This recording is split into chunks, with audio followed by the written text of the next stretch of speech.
In this lesson, we'll take a look at how we can add the eyelids in the ears. So this is where I kind of left off. I've gone ahead and I've extruded out, a little area for the chin, and I've extruded in the mouth a little bit, added a little bit of detail on the nose, and also made this kind of one loop here.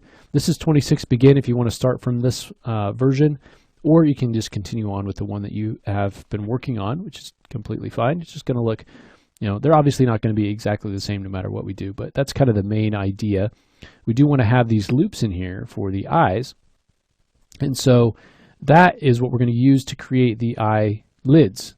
So let's start by using ZModeler, and I'm just going to create a temporary group here, and I want to affect single polygon, and I want to do an inset.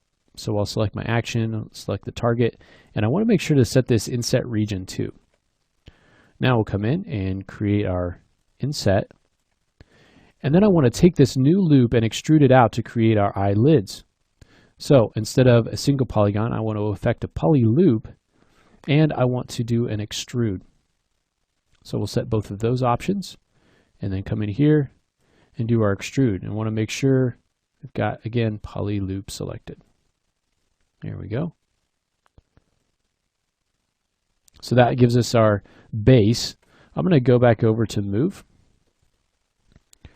and I'm just going to make sure I've got symmetry on, and then I'm just going to shape this a little bit. Now, as we're shaping this, it's going to become clear that, well, we can kind of make the eyelid look like we think it should look, but there's really no way to get it right without having an actual eye in there. And so let me turn this off.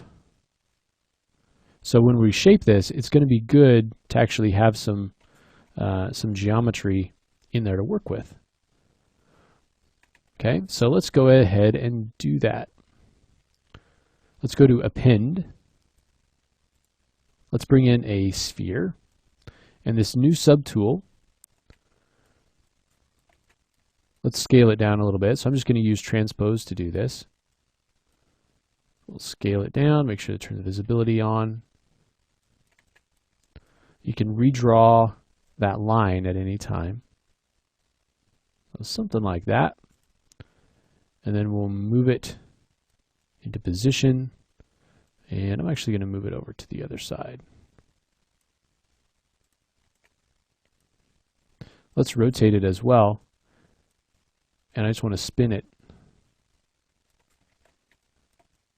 Oh, you can see where it's gotten off there.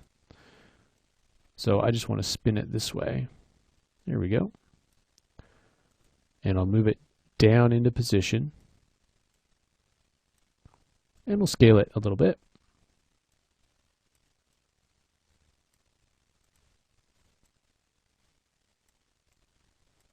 And we can look at this from the side view as well and figure out, okay, where is this going to be? So something like that. Let's go back to the body now. Let's move this over so it's a little bit more inside of our body. Okay, and then we can come in here and let's go back to move. And grab these and just make sure they're kind of sitting outside of the geometry there. And then for the lids, we just want to make sure that they come down over the top of our eye.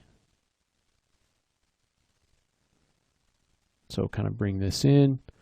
You can kind of smooth it out a little bit if you want to in certain areas. And so here you can just sort of fit this around the eye.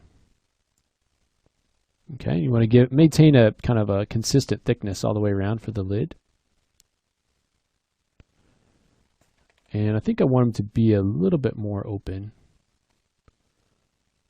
So I'll open it up a little bit. Bring it up. So there's going to be some pushing and pulling of points, as with anything that you do when you're modeling. even if the tools are really, really cool, a lot of times you do have to go in and kind of hand tweak it a little bit.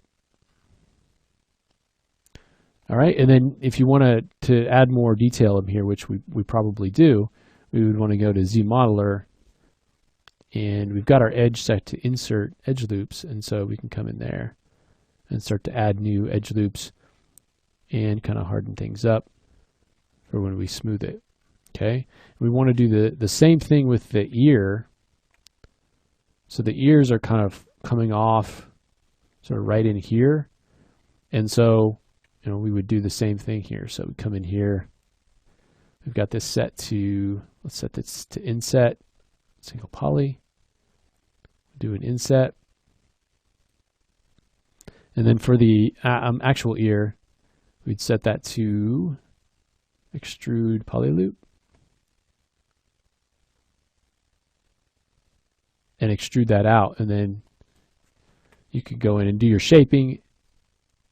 And let's actually, so we come to the front view and do our shaping, and you can see how we can kind of match it up with our ear from the drawing. And again, this is really, really quick, but you can go in and now tweak that. You can add extra edge loops in there to do the shape, but so it's up to you, how much of this you want to do, but I just want you to be aware of it. If you are planning on retopologizing everything at the end, maybe you don't have to do this as much, but I think it is kind of cool and really useful that ZBrush gives you the ability to go in on your base meshes and do all of this work to get it closer to what you want. And it really will help you to get the detail that you want to get. So if you kind of know what you're designing, and maybe you get that much closer to being able to have it into production versus a concept. So, but it's all up to your workflow. Sometimes you will want to just get going as fast as possible and not have to worry so much about the base until later. So it's really up to you, but you do have the option to do that. Okay, so you can start to create some ears out of there, and that is something where you could do that in Dynamesh as well, as we talked about. The difference really is the Dynamesh is a very high resolution mesh. In here, we're working on kind of like the base mesh. So think of this as like the base that we're working with. So again, up to you on how you want to do that. Let's go into the next lesson and let's talk about insert mesh techniques. So we'll talk more about those insert brushes and how we can actually make our own with geometry that we've created. So we'll do that next.